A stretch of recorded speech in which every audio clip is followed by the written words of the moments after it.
Welcome to the Tea Books and Rainy Days podcast. I'm joined by my great friend Kai Scott.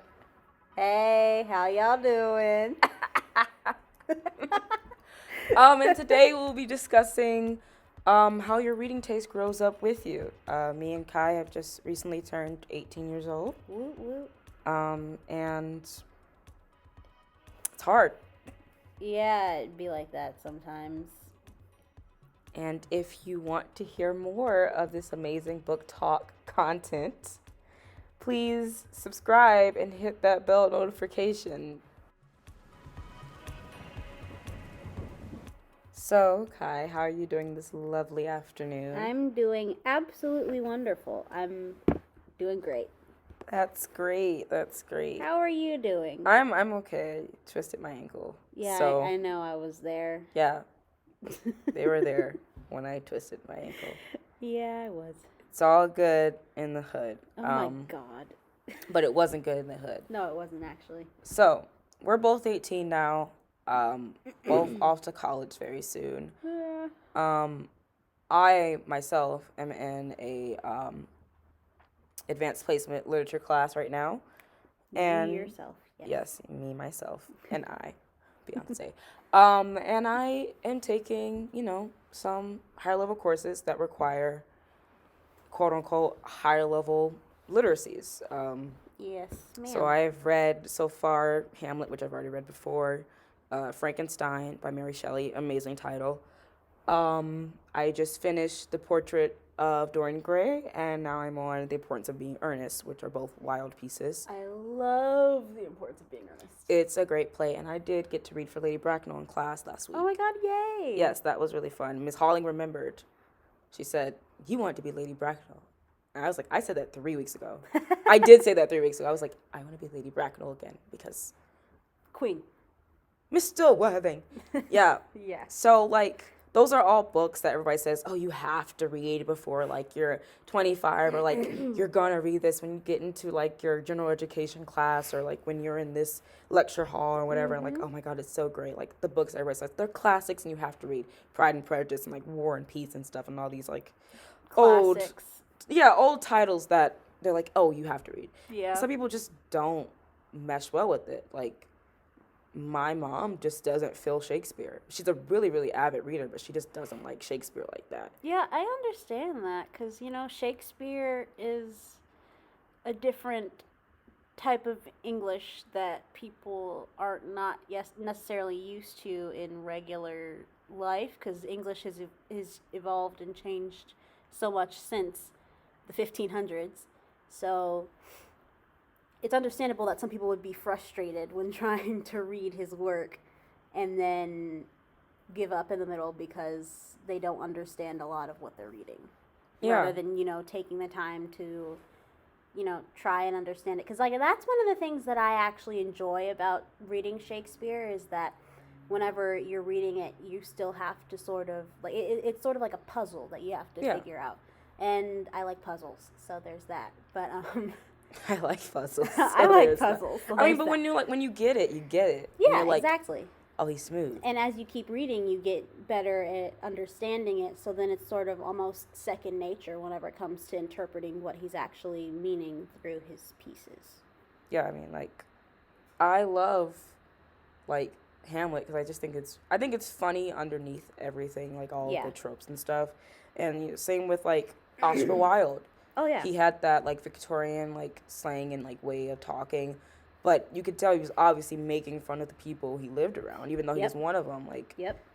The Importance of Being Earnest is by no means a drama. No. It's more soap opera-y than anything. It's so dramatic. It's so dramatic and so over the top. It reminds you kind of, of an episode of Keeping Up with the Kardashians. I can imagine Lady Bracknell saying, Algernon, stop taking pictures of yourself. Your cousin's going to jail. Yeah. I can just imagine that. Yep. I can imagine so many, lines from, Vines and stuff being put into, his writings. Yeah. But then there's, books, I'm reading right now, To the Lighthouse by Virginia Woolf, amazing feminist writer. Yeah. And I've never read one of her things. I don't think that I ever could. She uses so much detail in her writing. She does. She barely does any dialogue, and the dialogue that she uses is told, intentional and justified, but third person, and it's very, very hard to interpret what she is trying to say. I have to listen to an audiobook while reading it. I remember you telling me. And I saw a comment on the video that said, "This book makes me want to load my pockets with pebbles and walk into the lake." Wow. And I was like, yes, exactly. And I'm not required to read this book. I could have picked from like hundreds and thousands of titles, but I was like, oh, I want to read something by a female author again, and I want to read a feminist title. And I just read The Quarter Before, Who's Afraid of Virginia Woolf, and by Edgar Albee, and amazing play, hilarious. Elizabeth Taylor, was in the adaptation of it. And I was like, ooh, I'm afraid of Virginia Woolf now. Because it's a good book. It really is, because it's talking about life and mortality, but it's going through this one woman, and I don't really know why we're here. Why did we come here? Why do they have 8 kids? Whose kids are these? Like, she introduces characters, like, in such a, now there's this guy. Don't know where he's from, but he's just here for fun. I'm like, why? Who is this man? Who is this homeless man that Mrs. Ramsey took in? Some sort of idea. Who are these people? Yeah, and it's very peculiar how she will, like, write, and like even her style of writing and her syntax is very like, why would you do that? Why is this in brackets randomly? Like the second part, I don't want to spoil too much, but it's split into 3 parts. The first part is called The Window. The second part is called Time Passes, and the third part is called The Lighthouse. Yes. And the second part is, there's almost like acts. But the second part is literally time has passed from the first part. Everybody's older. And in brackets, in the second part, I believe is like 25 pages at most. She puts the death of like all of like the characters. So it's like, this character died during childbirth. This character died on its way home. Like it was just all right, the little piggies. All right. So I was just like, I like put a little tab. I was like, peculiar syntax. All right. So my project is due next week. So hopefully I can add some of that in my essay and really wow the one judge, Miss Holling. Yeah. But I mean, it just goes back to when you're required to read something that you know nothing about or you don't really like. Yeah. It's like, oh, okay. I'm not really going to put all my all into this, but like I love comic books. I would still read comic books until I'm possibly dead. I have comic books that are being left to me in someone's will. Yeah. They were left to my mom, and I just took them. No, I didn't take them. My mom gave me hers, so I have like over 300 now. Oh yeah, no, I don't have that many. And I have read almost all of them. Some of them are doubles. I might have gotten rid of the doubles. It doesn't matter. And like, if another Percy Jackson were to come out right now, I would 100% read it. Yeah. I don't care that I can get it from like the kids section.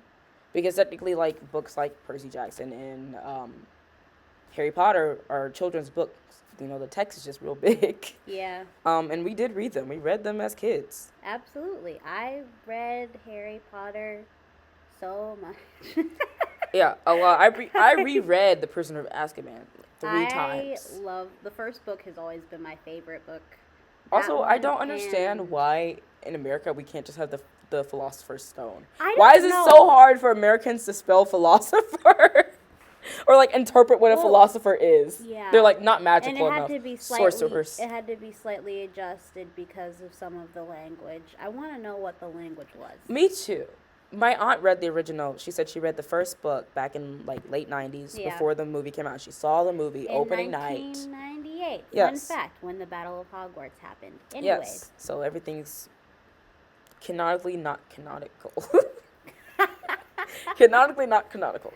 But yeah, like, I feel like I would still reread the books now. Yeah. As an 18-year-old and into my, like, adulthood. I think they're 100%. They're timeless. Yes, and they create a safe space. I was talking to my mom yesterday, and she was like, I love reading corduroy. I don't care if there's no child present. Cute. I will read corduroy, and I work at a library, and I'm downstairs at the small children's part, and I'm like, reading all the tiny kid books. I'm like, oh my gosh, there's a picture book on Beyonce, and it's so cute, and it has her Coachella like performance there, and like how she started off, and it was so cute, and I was like, I want this book. I want this book, but I'm 18 years old, and that looks weird, like trying to check out a book. But there's so much that kids can learn from picture books, and like not just like, oh, about this person, like, you know, the who was this person or whatever. Mm-hmm. There's a Who Was Jesus book that my mom made my sister read. But but like there's also like the books that teach empathy and respect and love. There are, you know, books that will educate kids where people are like, how are you gonna explain to a kid about being transgender? It's like there are literally picture books about it. Yeah. There are children's books about it. So like you start young and you create those timeless, like, you know, pieces. Yeah, and they stay with you forever. Like you will always remember reading The Cat in the Hat. You'll never forget reading that book. Yeah. I still have all of my Dr. Seuss books. I'm never getting rid of them. They're coming to my first house with me. You know, if I ever can afford a house, my first studio apartment with 5 square feet. But yeah, like, you're going to look at me and tell me that I'm wrong? That, like, you know, I don't know. It's just, it's weird. I had somebody tell me, like, you still read comic books? And I was like, yeah. And what about it? Yeah, of course I still read comic books. Yeah. I love, you know, finding older books and reading that, but there's still, you know, there's a difference. Yeah. Like, I plan to do, like, a book challenge this summer, and I want to read, like, all books that have been musicals and plays, or, like, you know, back and forth, because, you know, Dear Evan Hansen, a book, Be More Chill, a book, a play, then a musical, then a Broadway musical. He really just did the whole thing. Les Mis. Les Mis is a huge book. It's probably bigger than the Bible. It is really big. And it is bigger than the Bible. Well, the Bible has, like, those really, really tiny papyrus pages. Yeah, it's very thin, you know, you just... I don't think it's made out of papyrus anymore. No, it's not. Oh. It's, like, really, vellum? really thin. Probably. Probably vellum. Probably. This time on Bible Talk. No, but yeah, like, I want to try to read those books, and... like, Les Mis is, like, considered, like, oh, that's, like, such a giant book that's in the classics, you know, side of any library. Yeah. I want to try to read Tale of Two Cities again. I read it one time in, like, 8th grade, and I didn't remember anything because I didn't care about it. But now I'm older. There's also something that you gain with becoming older and, like, being like, oh, I can actually understand this book because it applies 100%. To me. Like, I'm not going to be able to understand it. Whenever you're younger, you don't necessarily appreciate a lot of the literature that you're sort of forced to read. Yeah. But, like, when you get older, you're like, wow, this actually had a really big impact on my life, and I relate to it. And this actually slaps. Yeah, and it actually, like, helps you to sort of go through life with a different perspective on how you choose to see things and how you choose to go about, you know, everyday choices. And it doesn't seem like a book could be that impactful, but it's extremely impactful in that sense. Oh yeah, especially, like, as actors. Yeah. When we were going back to the Shakespeare thing, like, we read, you know, Hamlet. We read certain sonnets when we were 15, 16, and now Macbeth. reading them as 18-year-olds, it's... Did you say the M word? We're not in I know the we're theater. not in an auditorium, we're not in the theater, but, like, I just... No. I know. It's a thing. But, like, you know, you approach it a lot different than you would when you were 15 years old and how to 100%. perform to be or not to be. Yeah. And I had to perform that, like, 5 times in a row. I only had to do it a couple times. That's a whole nother, like, podcast episode. It really is. I want to do an episode with Miss Wines about how does she feel about adaptations? Because I know she reads herself, so... Yeah. You know. The one that was recently done in Shakespeare in the Park, Much Ado About Nothing, that was... I have not seen it yet. It was amazing. I really want to see it, because I've read it. Absolutely amazing. Not only because Daniel Brooks was in it, and I love Daniel Brooks, but... Daniel Brooks. Like, seriously. It was... There are no words. There are no words. Like, the music, the set... And that comes from great writing. Absolutely. If you can't world build in your writing and character building in your writing, that stuff is not going to show up on screen unless you have a really, really good screenwriter who can adapt and a director. Yeah. But most of the time when it's like, all right, this is straight from like, here is the script, here's the the play, and here's what we're gonna put on. Yeah. And it's like, if you haven't started with a great base, then everything else is just gonna. If you don't have a good foundation, your house is gonna crumble. Your house is gonna crumble. So your house is gonna crumble. Your house is gonna crumble. Yeah, absolutely, 100%. Your wagon is on fire. Your wagon is on fire. Your rich start a fire and burn down the house. Yep. And they burned down the house. He told me because he's my best friend. That's not true. I don't know. I guess I would say like, how you doing?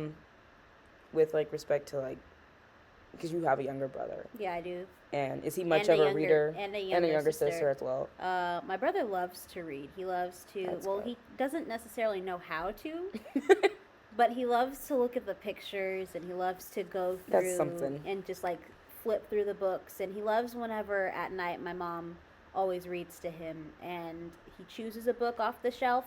He's like, I want to read this one, no matter how many times he's had it read to him. He's tried to read. He's tried to read, yes. But, like, my mom will be like, go choose a book off the shelf. And he'll choose the same one almost every night. That was me. Or he'll choose a different one and she'll, show him, read him the books and all the other stuff. And it's adorable because we make a joke that he's like a little grandpa. Because he'll sit with his legs crossed and like tapping his foot, and he'll just like go through the book and look at the pictures. Now I want to read the chant. He's not gonna let me. And then my sister, she likes movies and things more than she does reading. Yeah. And she can read. And she can read, but she does like to she's just starting to sort of, because she's in kindergarten now. Oh yeah. So she's sort of just starting to learn to do all of those she's about things. to get them decodables. She used to love, actually, she does have. Oh my God, decodables. But she used to love to make up stories whenever she would read. So she'd be like, she'd pick out something like, for example, The Princess and the Frog. And she'd be like, Princess Tiana went to the market with Charlotte. And then a frog appeared. Oh my gosh. Princess Tiana kissed the frog and now she's a frog too. Like, it's interesting how very small, because my sister just turned 6 last month and my brother just turned 4 in January. So yeah, it's interesting to see, like, because I remember being a smaller kid and liking to actually read, because I could read when I was very young. Yeah. But it's interesting to see them now. It's actually really adorable. But that they're like interested in reading and interested in, going to those different worlds, not just through watching TV, but through sitting down and actually reading a book or looking at the pictures or making up their own stories. It's still, it's cute. I will say, like, the younger generation, because I don't think that Gen Z is a one continuous thing. I think it's split. It's very split. It's more 1996 to 2005, and then after that, it's after that, it's like, what is it? Generation Alpha is what they call it. I would say Generation I. I know that Alpha is probably the technical, like, the word, but Generation I makes sense because everything is iPhones, iPads, like, technology. I mean, I'm not an Apple person, but go off. No, but like the idea that like, hush up your kid, put an iPad in front of them. Yeah. I mean, and that's not a dig on like parenting, because like, by all means, it's honestly my helped parents my would. My mom absolutely has whenever she gets upset and she's like stressed, and my brother is just whining and whining and whining. She's like, here, take my phone. She doesn't have an iPhone, but she's like, take my phone, watch Baby Toys, and he will be silent. Yeah, like my parents would do that with me. They'd be like, all right, here's Sprout, watch Sprout. Here's Mickey Mouse Clubhouse. Shut up. Yeah. I mean, and yes, it does help, but then like our parents are like, I didn't grow up with that, and it's like, please, your parents put you in front of Super Friends and you'd probably shut up. Yep. So I just think that if you use it as an excuse in parenting, it's like, there's a difference between like my kids getting on my nerves. Like, yeah, everybody's parents does that, but like, that's first off, that blue light is not healthy for little kids. No. Because it even makes it worse, and they're probably gonna need glasses a lot sooner. And if we were educated about blue light, maybe this wouldn't have happened to me. I'm pointing at glasses, no one can see. Yeah, the whole reason I have glasses is because after I got my phone in 6th grade, and plus, my mom wears glasses, Yeah. and I have a family history of a lot of people having glasses.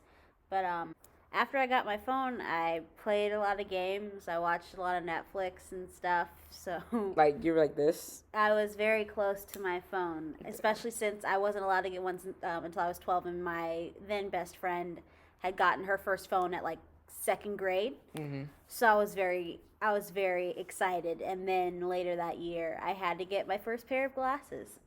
That was fast. Yeah. Because I've had my phone since I was 10, and I didn't need glasses until no need to brag. I'm not bragging. I didn't need my glasses until I was 16. But I mean, to each their own, Click. But it does, like, my mom used to put a book in front of me Yeah. to, like, get me to shut up. Yeah, same. So, like, she's like, here, read Diary of a Wimpy Kid. Yeah. You read the same one all over again. I used to read Dog Days, like, over and over again.